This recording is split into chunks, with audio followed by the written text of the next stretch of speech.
Hebron Ministries. Pavul சொல்லும் பொழுது டைட்டஸ்க்கு ஆரோக்கியமான உபதேசத்தை வந்து புத்தி சொல்லவும், ஹல்லேலூயா, புத்தி சொல்றது வந்து ஆரோக்கியமாய் இருக்க. நீ செத்து போயிடுவ, நீ ஒன்றும் இல்லாமல் போயிடுவ, நீ காணாமல் போயிடுவ, மூஞ்ச பாரு, அதை பாரு, இதை பாருன்னு சொல்லக்கூடாது. என்ன செய்ய வேண்டும்? ஆண்டவர் உன்னை ஆசீர்வதிப்பார், கவலைப்படாதீங்க, எதை இழந்தாலும் ஆண்டவர் இழந்து போகாதீர்கள், ஆண்டவரோடு கூட நெல்லுங்கள், உங்களை கைவிடவே மாட்டார். ஹல்லேலூயா. எது போனாலும் உங்களோடு கூட இருக்கிற தேவன் எப்பொழுதுமே கைவிட மாட்டார். ஹல்லேலூயா. அதனால் ஆண்டவர் மேலே விசுவாசம் வைக்க வேண்டும். ஆரோக்கியமான உபதேசம் மிக முக்கியம். அப்புறம் எதிர்பேசுவர்களை கண்டனம் பண்ணவும் வல்லவனாயிருக்கும்படி. எதிர்பேசுறவங்களை எதிர்பேசுறன்னா அந்த ஆரோக்கியமான உபதேசங்களை ஏற்றுக்கொள்ளாமல் பேசுகிறவங்க. நீங்கள் சும்மா சண்டை போடுறவங்கல்ல, அந்த ஆரோக்கியமான உபதேசங்களை ஏற்றுக்கொள்ள மாட்டான் சில பேர். அப்போ என்ன பண்ணால், இப்போ நீங்கள் போய் ட்ராக் கொடுக்குறீங்க, ட்ராக் கொடுத்தவன என்ன சொல்லுவான், இதை வந்து என்ன மதம் மாற்ற பார்க்குறியா, அதை மாற்ற பார்க்குறியா அப்படின்னு சொல்லி நான் நீங்கள் சொல்லணும். நீ அதை பற்றி பயப்படக்கூடாது. என்ன சொல்லணும்? அந்த வெண்ணம் இல்லை, இயேசு என்ற ஒருவர் வரப்போகிற பாருங்க. சில வீடியோலாம் பார்த்தா அம்மானும் ரோட்டில் நின்று பாவம் சொல்லிக்கிட்டே இருக்கிறானுங்க, அதை பற்றி யாருமே கேட்க மாட்டுறாங்க. இல்லை இருந்தாலும் அவங்க வந்து என்ன பண்ணுறாங்க, சொல்லிக்கிட்டே இருக்கிறாங்க. அதனால் அடிக்கிறானுங்க, உதைக்கிறாங்க. அவங்கள அதை குறித்து கவலை இல்லை. எப்படியாவது சுவிசேஷம் பரவ வேண்டும் என்ற ஒரு பெரிய ஒரு வைராக்கியம் அவர்களுக்குள்ளத்தில் இருக்கிறது. ஐயோ, ஒரு நரகத்துக்கு போகக்கூடாதேன்னு சொல்லி அவர்கள் அந்த உபதேசங்களை பண்ணுறாங்க. அதை நாம் என்ன பண்ணோம்? ஆண்டவருடைய சமூகத்தில் அப்போ எதிர் பேசுகிறவளை என்ன பண்ணோம்? இல்லை, நீங்கள் ஆண்டவரை ஏற்றுக்கொள்ள வேண்டாம், நீங்கள் நரகத்துக்கு போவீங்க, ஆண்டவர் இந்த பயதாமத்தில் எல்லாத்தையும் பற்றி சொல்லியிருக்கிறாரு அப்படின்னு சொல்லி சில காரியங்களை சொல்ல வேண்டும் என்று, தைரியமாக இருக்க வேண்டும் என்று அவன் அங்கே போதிக்கின்றான். அப்போ பவுல் எப்போவுமே என்ன பண்ணுறான்? ஆண்டவரை உயர்த்துகிறவன். அவன் ஒரு வாயாடியும் வாயில் அட்றான்றான், அவன் பற்றி கவலைப்பட மாட்டான். அதை பற்றி அவன் கவலைவே பட மாட்டான். அவன் மட்டும் பேசிக்கிட்டே இருக்க மாட்டான். வாயாடின்னு சொல்கிறான் பாரு, பவுலை பார்த்து எல்லாம் சொல்கிறாங்க வாயாடுறான்றானுங்க. அதை பற்றி அவன் கவலைப்பட மாட்டான். ஆனால் நான் ஒரு இயேசுக்கு பைத்தியக்காரன்றான், நான் ஒரு அடிமைன்றான். அதை பற்றி அவன் கவலைப்பட மாட்டான். என்ன ஆண்டவர் சொல்ல வேண்டும் எப்படியாவது சொல்லி முடிச்சிடறான். ஞானத்தை தருவாராக, வல்லவனாக இருக்கும்படி தான் போதிக்கப்பட்டதற்கேற்ற உண்மையான வசனத்தை நன்றாய் பற்றி கொள்ளுகிறவனுமாய் இருக்க வேண்டும். எந்த வசனத்தை நீங்கள் போதிக்கிறீர்களோ நீங்கள் பற்றி கொள்ள வேண்டும். சவுண்ட் டாக்டரின், இதுதான் சவுண்ட் டாக். அது என்ன பண்ணுமா? அந்த வசனத்தை நீங்கள் பற்றி கொள்ள வேண்டும்னா உங்களை அந்த வசனம் தொட வேண்டும். கன்விக்ட் பண்ணுறேன்னு அர்த்தம் உங்களை தொடறது. இப்போ நீங்கள் வந்து நீ பாவம் செய்யாத அப்படி சொன்னால், நீங்கள் ஒரு பாவம் செஞ்சுக்கிட்டு நம்ம இப்படி கையை காமிக்கும் போது இந்த மீதி வரலாம் நம்மளை காமிக்குது. அப்போ நம்ம அதை உணரணும். நம்ம கையை காமிக்கிறோமே, மீதி இருக்கிற வரல நம்ம காமிக்குது, நாம் உத்தவனா அப்படின்னும் போது அந்த வார்த்தை என்ன பண்ண சொல்லும் பொழுது, ஒருத்தனை திட்டும் பொழுது நம்ம யோக்கியதமா அப்படின்னு சொல்கிறத பார்த்து திட்டணும். அப்போ பார்த்து திட்டும் போது நம்ம என்ன பண்ண, நாம் யோக்கியமாக. இப்போ தேவனுடைய பிள்ளைகள் எப்படி இருக்க வேண்டும்னா, அந்த ஆண்டவர் தேவன் நமக்கு புத்தி சொல்லும் பொழுது நாம் அதில் குற்றம் உள்ளவர்களாக இருக்கக்கூடாது, குற்றமற்றவர்களாக இருக்க வேண்டும். அதை தேவன் கவனிக்கிறார் என்பதை உணர வேண்டும். ஏன்னா நீங்கள் தேவ வசனத்தை போதிக்கிறீங்க, தேவனை குறித்து போதிக்கிறீங்க, தேவன் அதை கவனிக்கிறார். பரிசுத்தாவின் உங்களுக்குள்ளே இருக்கிற ஆவியானவர் உங்களை கவனித்து கொண்டு இருக்கிறார். ஹல்லேலூயா. அதனால் கவனிக்கிறதுனால நாம் என்ன செய்ய வேண்டும்? அந்த வசனங்களை வந்து போதிக்கப்பட்ட உண்மையான வசனம் நன்றாய் பற்றி கொண்டு இருக்கிறவனாக இருக்க வேண்டும். பற்றி கொண்டுனா அதை வந்து யூஸ் பண்ணுறவனா, அதை வந்து உபயோகப்படுத்துகிறவனா இருக்க வேண்டும் என்று அவன் அழகாக அநேக காரியங்களை கற்றுத்தருகிறான். அதே போல தான் தீமோத்தேயுக்கு அவன் கற்றுத்தரான். தீமோத்தேயு ஒரு ஸ்பிரிச்சுவல் சன், ஆவிக்குரிய சன். அவனுக்கு என்ன கற்றுத்தரான் பாருங்க. 2 தீமோத்தேயு புத்தகம் 4ஆம் அதிகாரம் 2ஆம் வசனத்தை சொல்லித்தரான் பாருங்க. என்னென்ன செய்யறான்? சமயம் வாய்த்தாலும் வாய்க்காவிட்டாலும் ஜாக்கிரதையாய் திருவசனத்தை பிரசங்கம் பண்ணு. ஜாக்கிரதையா, குட் டாக்டரின், நல்ல ஜாக்கிரதையா திருவசனத்தை பிரசங்கம் பண்ணு. நீடிய சாந்தத்தோடும் உபதேசத்தோடும் கண்டனம் பண்ணி கடிந்து கொண்டு புத்தி சொல்லு. சமயம் வாய்த்தாலும் preach the word, be ready in all seasons சொல்றான். அப்படின்னு அந்த மழை பெஞ்சிங்க அதனால நான் ஊழியத்துக்கு போல சொல்லாத. வெயில் அடிச்சதுங்க, இது மழை ஜாஸ்தியாக இருக்குதுங்க, அதனால சர்ச்சுக்கு வரல. ஃபர்ஸ்ட் சர்வீஸ் வரக்கு திடீர்னு என்ன பண்ணுவாங்க? வின்டர் சீசனில் வந்து 3ஆவது சர்வீஸ் வருவாங்க. இல்லை, அந்த வின்டர் சீசனில் இதில் வந்து சம்மர் சீசனில் வந்து 4ஆவது சர்வீஸ் முதல் சர்வீஸ்க்கு வருவாங்க. சர்வீஸை மாற்றிப்பாங்க. என்னென்னா ரொம்ப ஹாட்டாக இருக்குதா, அவன் சொல்கிறான், நீ அப்படி இல்லாத, ஹார்ட்டு கூல் இல்லைப்பா, சமயம் வாய்த்தாலும் என்ன சீசன்லேயும் ஒரே மாதிரி இரு. அல்லேலூயா. வாய்த்தாலும் வாய்க்காவிட்டாலும் ஆண்டவரை குறித்து சொல்வதற்கு வெட்கப்படவே கூடாது. நீங்கள் ஆண்டவருக்கு பிரயோஜனம் உள்ளவர்களாய் மாற வேண்டும். எவ்வளோ பெரிய வைராக்கியத்தோடு எழுதலாம் பார்த்தீங்களா? சமயம் வாய்த்தாலும் வாய்க்காவிட்டாலும், அதுக்குன்னு ஒரு சுச்சுவேஷனை பார்க்காத, எப்படி சொல்றதுன்னு யோசிக்காத, சமயம் வாய்த்தாலும் வாய்க்காவிட்டாலும் ஜாக்கிரதையாய் ஜாக்கிரதையா. அந்த வேர்டு என்ன யூஸ் பண்றா பாருங்க, ஜாக்கிரதையா. அல்லேலூயா. திருவசனத்தை be ready அப்படின்றான், பிரசங்கம் பண்ணு. எல்லா நீடிய சாந்தத்தோடும் உபதேசத்தோடும் கண்டனம் பண்ணி, பயப்படாத, தைரியமா பேசு. இதாண்டா கிறிஸ்துதான் தெய்வம், அவரை தவிர வேற உலகத்துல யாருமே இல்லை. ரட்சிக்கப்படுவதற்கு அவரை விட்டா வேற உலகத்துல யாரும் இல்லை. அவர் ஒருவர் தான் ஆண்டவர் நமக்காக ரத்தம் சிந்தி மரித்த. உலகத்துல யாரும் ரத்தம் சிந்தி மரிக்கவில்லை, பாவங்களுக்காக மரித்தவர் ஒருவர் தான். அப்படி சொல்லி கண்டனம் பண்ணுன்றான். அப்படி சொல்லி அவன் சொல்றான் பாருங்க, கண்டனம் பண்ணி கடிந்து கொண்டு புத்தி சொல்லு. ஆமா, கண்டனம் பண்ணி கடிந்து கொண்டு புத்தி சொல்லு. கவலைப்படாத, உன் பிள்ளை கேட்டாலும் கேட்கலனாலும், உன் மனைவி கேட்டாலும் கேட்கலனாலும், ஹஸ்பண்ட் கேட்டாலும் கேட்கலனாலும், நீ என்ன பண்ணு, இல்லை ஆன்னு சொல்லி கடன் பண்ணு. கர்த்தர் என்ன பண்ணுவார், உன்னை கனப்படுத்த வல்லமை உள்ளவராக இருக்கிறார். ஹல்லேலூயா. எப்படி அவனுடைய அந்த ஆவிக்குரிய மகன் தீமோத்தேயுவை எப்படி உருவாக்குறான் பாருங்க, அவனை எப்படி சொல்லித்தரான் பாருங்க. நல்ல காரியங்களை சவுண்ட் டாக்டரின், அதான் சவுண்ட் டாக்டரின், ஆரோக்கியமான உபதேசம் நமக்கு தேவை.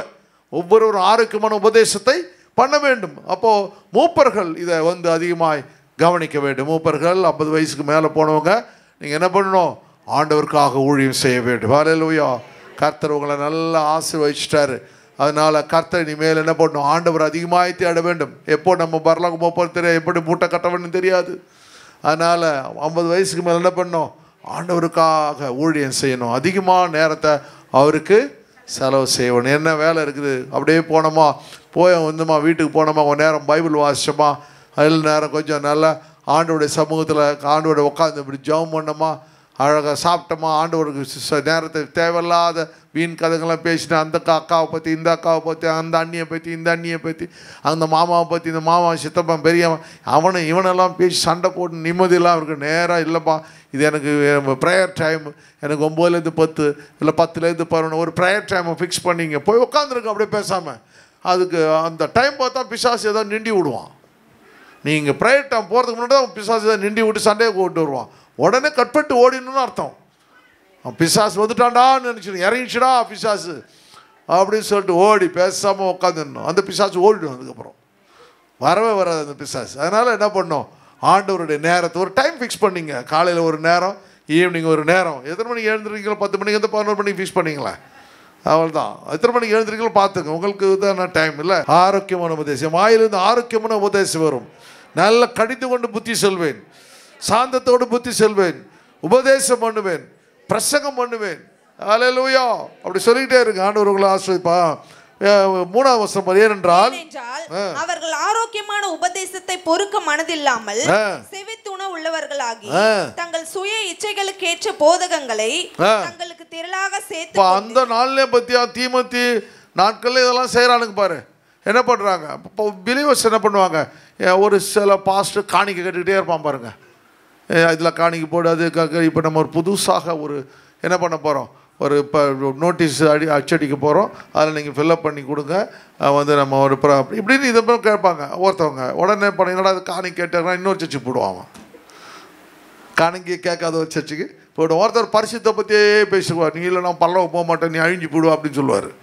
உடனே என்ன பண்ண, என்னடா இப்போ தான் திட்டிட்டு இருக்கிறாரு. அந்த சர்ச்சில் ஒன்றுமே திட்ட மாட்டான், அழகாக ஜாலியாக நீ எல்லாமும் பரலவம் போனான்றான், டான்ஸ் வேறு ஆடுறான், அவனு வேறு கமல் போட்டுக்கிறான். அந்த பாஸ்டர் நல்லா இருக்கிறான், ஜாலியாக இருக்கிறான். நம்மளும் கமலை போட்டிருக்கான், அவனும் கமலை போட்டுட்ருக்கான், ரொம்ப அருமையாக இருக்குது. நம்மளுக்கு கருப்பு சட்டை போடுறான், அவனுக்கு கருப்பு சட்டை போடுறான், ஜாலியாக இருக்கிறான் அப்படின்னு சொல்லிட்டு அந்த சர்ச்சுக்கு ஓட்டுருவான். அவனை பாரு பைபிள் எடுத்துன்னு வரவானான்னு சொல்கிறான், அவன் சர்ச்சுக்கு போயிடலாம் அப்படின்னு. செவிக்கு ஏற்ற மாதிரி அவருக்கு இனிமையாக உங்களுக்கு என்ன பாட்டு பாடணும், சினிமா பாட்டு நமக்கு பிடிக்குது, அவனுக்கும் சினிமா பாட்டு பிடிக்குது. இப்போ சர்ச்சில் சினிமா பாட்டு பாடுறாரு, நல்ல பாஸ்டர் அவர் அப்படின்னு சொல்லி அவருக்கு ரொம்ப குஷியாகிடுவார். அவர் ரொம்ப குஷியாகிடுவார். நல்லா டான்ஸ் எனக்கு பிடிக்கும், அவரும் பாஸ்டர் டான்ஸர், நானும் டான்ஸாக ஜாலியாக இருக்குது. அட்டகாசமாக சர்ச்சு போனாவே ஒரு போர் அடியாக போகுது, ஒரு இடத்துக்கு தியேட்டருக்கு போன மாதிரி ஒரு ஃபீலிங் இருக்குது அப்படின்றான் ஒருத்தன். அவர் போயிட்டு வந்த மாதிரி. அதுபோல் என்ன செவிக்கு என்ன பண்ணால் ஆரோக்கியமான உபதேசத்தை ஆரோக்கியமான விசேஷம் நான் கண்டனம் பண்ணணும். என்ன ஆரோக்கியமான விசேஷம்? கண்டனம் பண்ணணும், புத்தி சொல்லணும், தப்பு ரைட்டை சொல்லணும், அது ஆரோக்கியம்.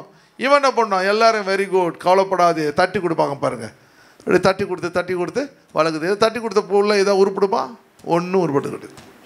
இவன் ஒரு பிள்ளையை தட்டி கொடுத்தே வளர்த்து பாருங்களேன், அது உருப்படாது. ஆனால் அந்த ஏஜ் அந்தந்த ஏஜ், ஆனாலும் 10-20 வயசுக்கு மேலே கேட்காது பேச்சை. அந்த வயசு ஒரு 8-10 வயசு வரலையும் என்ன பண்ணோம்? அதை கண்டிக்க வேண்டிய பிறம்ப கையால் பாய்க்கிறான் இருக்கு. அப்போ நீங்கள் ஸ்ட்ரிக்டாக கொண்டு வந்துடணும். அந்த சின்ன வயசு ஒரு 8 வயசு 9 வயசுல உங்கள் பிள்ளைங்க அடித்து ஓய்ச்சி வாழ்ந்துட்டிங்கன்னா அதுக்கப்புறம் ஒரு பயம் வந்துடும். உங்களை பார்த்தாவே ஒரு பயம். குச்சி எடுக்க வேணாம், வாடானாவே நிற்பானுங்க பசங்க. அது மாதிரி வளர்த்தோம். அப்போ சொல்வார். அப்போ சமயம் வாய்த்த இந்த ஆரோக்கியமான உபதேசங்கள் மிக முக்கியம் சொல்கிறான். பிறகு அப்போ என்ன பண்ணுறப்போ இதில் என்ன சொல்லும் பொழுது, அந்த உபதேசத்தை, ஆரோக்கியமான உபதேசத்தை பொறுக்க மனதில்லாமல் செவித்திறன் உள்ளவளாகி, அப்படின்னா அவன் காதுக்கு எது இனிமையாக இருக்கோ, காதுக்கு எது இனிமையாக இருக்குது. உனக்கு கடவுள் அப்படியே கொடியாக கொடுப்பாரு, அது பணத்தை கொட்டுவார்.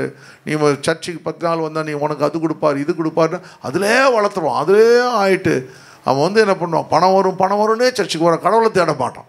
ஸோ அப்படி ஆட்கப்பட்ட நிறைய போகிறவர்களை குறித்து அவன் பேசுகிறான். அந்த நாள் இருந்திருக்காங்க பாரு.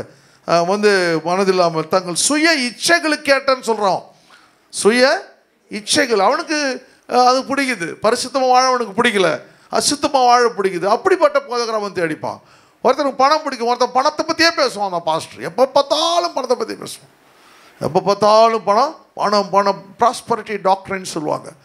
ப்ராஸ்பரிட்டி டாக்டர்னா செழுமையை பற்றியே பேசுவான். எப்போ பார்த்தாலும் எங்கே பைபிளில் செழுமை இருக்குதோ அதை பற்றியே தான் எடுப்பான். அதுக்கப்புறம் அந்த கஷ்டத்தை பற்றி இல்லாமல் எல்லாம் சிலுவையில் இயேசு செஞ்சு முடிச்சிட்டாரு. போதகர்களை தங்களுக்கு திரளாக சேர்த்து கொண்டு, ஒரு பாஸ்டர் இருக்க மாட்டான், அவனுக்கு 100 பாஸ்டர் இருப்பான். எங்கே பார்த்தா எல்லாரும் எங்கள் பாஸ்டர் தாங்க. சிட்டி ஃபுல்லாக நம்ம பாஸ்டாங்க. ஹலோ, ஃபஸ்ட் சர்வீஸுக்கு இருப்பேன், செகண்ட் சர்வீஸ் அங்கே இருப்பேன், தேர்ட் சர்வீஸ் சாயங்காலம் சர்வீஸ் இன்னொரு இடத்துக்கு போயிடுவேன். ஹல்லேலூயா. திரளான பாஸ்டர்களை சேர்த்து கொண்டு, அதெல்லாம் ஆண்டவர் நீங்களாம் புரிஞ்சுங்க, நல்லதான் புரிஞ்சுக்கிட்டீங்க. சத்தியத்துக்கு செவியை விலக்கி, பார்த்தீங்களா, இந்த சவுண்ட் டாக்டருக்கு செவியை விளக்கிறது. கண்டிச்சா சில பேருக்கு பிடிக்காது, சில பேர் கண்டிச்சா ரொம்ப பிடிக்கும். ஐயோ எனக்கு சொல்கிறாரு, நான் திருத்தணில் அவர் சொல்கிறாரு, அப்படியே ஒரு பாசிட்டிவாக எடுத்துப்பாங்க. திருத்தணில் சொல்கிறார், நான் திருத்துவோம், அதுக்கு மேலே நல்லா பண்ணி காப்போம் அப்படின்னு சொல்லி நினைக்கிற ஆட்கள் இருக்கிறாங்க. அப்போ என்ன சொல்கிறாங்க?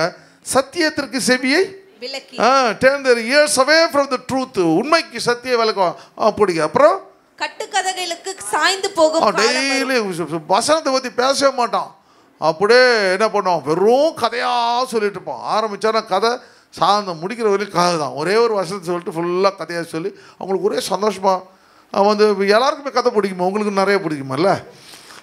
கதைன்னா எல்லாருக்குமே பிடிக்குமே. கதை சொல்ல வேண்டித்தான். அந்த கதை எப்படி இருக்கணும்? அந்த உதாரணத்துக்கு ஒரு இயேசு கூட தான் சொல்கிறாரு. அழகாக என்ன பண்ணுறாரு? அந்த வசனத்தை சொல்லி அதுக்கு ஒரு எக்ஸாம்பிள் சொல்லுவார். கதையே சொல்லுறது எப்படி? வசனம் தானே உங்களை சுத்திகரிக்கும், வசனம் தானே உங்களை பரலோகத்தை, வசனம் தானே நீங்கள் பேசும்பொழுது உங்களுக்கு அற்புதங்களை செய்யும். வசனம் கதையை பார்க்கல முக்கியம் இல்லை. இப்போ கதை முக்கியமாக கூட வசனம் மாறக்கூடாது. இந்த கதை வச்சு நீங்கள் கதையை ஓட்ட முடியாது, காலத்தை ஓட்ட முடியாது. எங்கே என்ன பண்ண வசனத்தை நீங்கள் கற்றுக்கிட்டீங்கன்னா அந்த வசனம் அப்படி கண்ணை மூடும்பொழுது, ஒரு பிரச்சனையில் இருக்கும்பொழுது எந்த பக்கம் போகிறதுன்னு தெரியலையே அப்படின்னா இது அப்படின்னு ஒரு ஆண்டவர் இந்த வழி நட, உனக்கு நன்மை செய்வேன் அப்படின்னு சொல்லுவார். எல்லா இடத்துலையும் உங்களை கைட் பண்ணுவார் அழகாக. அந்த வசனம் கரெக்டாக, அந்த வசனத்தை ஒரு வசனம் உங்களுக்கு கிடைக்கும். அந்த வசனத்தை அப்படியே அந்த ஆண்டவர் உங்களோடு கூட பேசுவார். அந்த வசனம் மிக முக்கியம். கட்டுக்கதைக்கு சாய்ந்து போகும் காலம் வரும். நீயோ எல்லாவற்றிலும் மனத்தெளிவுள்ளவனாய் இரு. எல்லாவற்றையும் மனத்தெளிவும் வாட்ச்ஃபுல்லாக கவனிச்சுக்கிட்டு இரு. யார் என்ன செய்கிறாங்கன்றத கவனிச்சுட்டு மனத்தெளிவுள்ளவனாய் இரு. மனத்தெளிவுள்ளவனாய் இரு. தீங்கு அனுபவி. இதை யாரோ சொல்லுவாங்களாங்க? அவன் சொல்கிறான், தீங்கு அனுபவிடா. தீங்கு அனுபவிக்கிறா கர்த்தருக்கு தான் நீ அனுபவிக்கிற, ஒன்றும் ஆகாதுன்னு சொல்லலாம். தீங்கு எந்த ஒரு அஃப்ளிக்ஷன்றான். சுவிசேஷத்தினுடைய வேலையை செய். சுவிசேஷத்து வேலையை செய். உன் ஊழியத்தை நிறைவேற்று. கடவுள் உனக்கு என்ன ஊழியத்தை கொடுத்தாரோ அது அப்படியே பண்ண. சுவிசேஷம் வேலையை செய்ய வேண்டும் என்றால் தீங்கு வரும், மனத்தெளிவுள்ளவனாக இருக்க வேண்டும். அப்படி எடுத்துங்க. ஹல்லேலூயா. அப்போ சுவிசேஷம் ஊழியம் செய்யும் பொழுது இத்தனை காரியங்களை ஆண்டவர் தேவன் என்ன பண்ணுவார், நம்ம வாழ்க்கையில் வந்தாலும் கூட தேவ திட்டங்களை நிறைவேற்ற வேண்டும்.